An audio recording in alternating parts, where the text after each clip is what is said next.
specialist plastic surgeon here at the Sydney Adventist Hospital, and I also work at Royal Prince Alfred and Prince of Wales. Facelift and necklift surgery is largely aimed at people who, obviously over the years have had a little bit of aging in terms of their facial appearance, and they get a little bit of skin laxity in certain areas. So by that I mean, they'll have some loose skin that's developed as the face and everything slowly descends. So the common places where you'll see that are, around the folds near the mouth.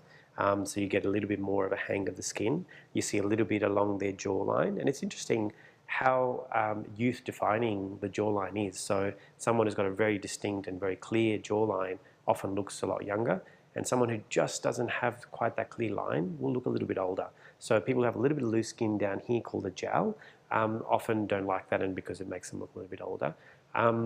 Similarly, they'll have some loose skin maybe in their neck and often in the center of their neck, and they can get some banding of their neck, by which I mean when they look down or they tense their lower lip, they can get bands of muscle that shows up in their neck, and people don't like that, again, because they're quite aware of, in social settings, people looking at that area, or at least they feel that they're being looked at.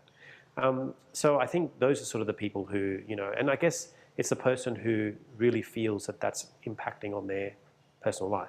So it'd be someone, the people I get to see are people usually, they don't have to be, very elderly. They might be in their 50s or 60s. They're still very actively working.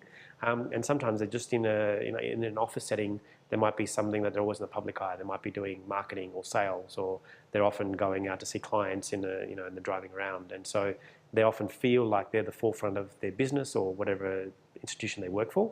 And for them, interviewing people and so on, they're quite conscious of how they look. And I guess it always underpins like their underlying confidence and how they feel about themselves. Then there's also people who, might be in any age group, but they just feel aware of that because of their personal relationships, or they might be a single person, or, it's a confidence thing, and, they seek improvement for that reason. So I think facelift surgery, in terms of what's involved, it's certainly come leaps and bounds, and we're very good at now hiding the scars of facelift surgery.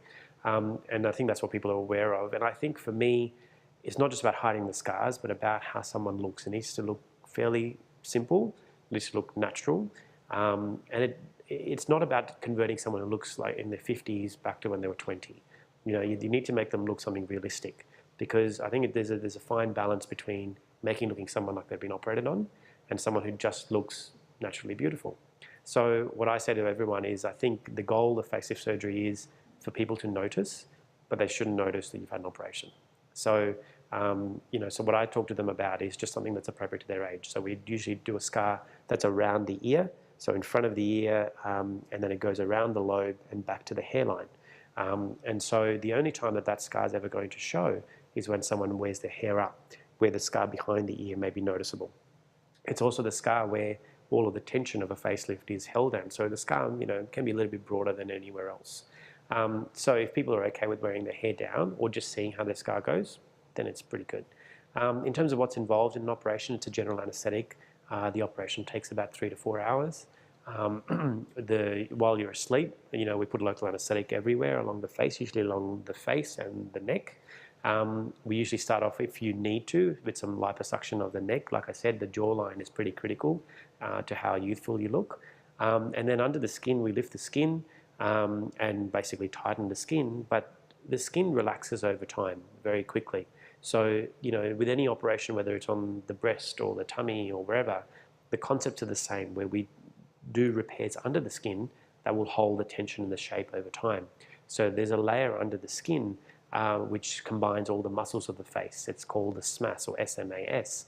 And if people who look up this operation, will see different surgeons do different things to that layer. But what we do is tighten that layer by way of suturing or excising some of that layer, and then just draping the skin. So the skin will relax a little bit, but you don't want the result to relax quickly. So in terms of, once they recover from the surgery, what I expect people is they look pretty tight at the start, but in the first, few weeks, they'll relax about 10 to 15%. And again, I think that's actually not detrimental. I think that makes them look a bit natural.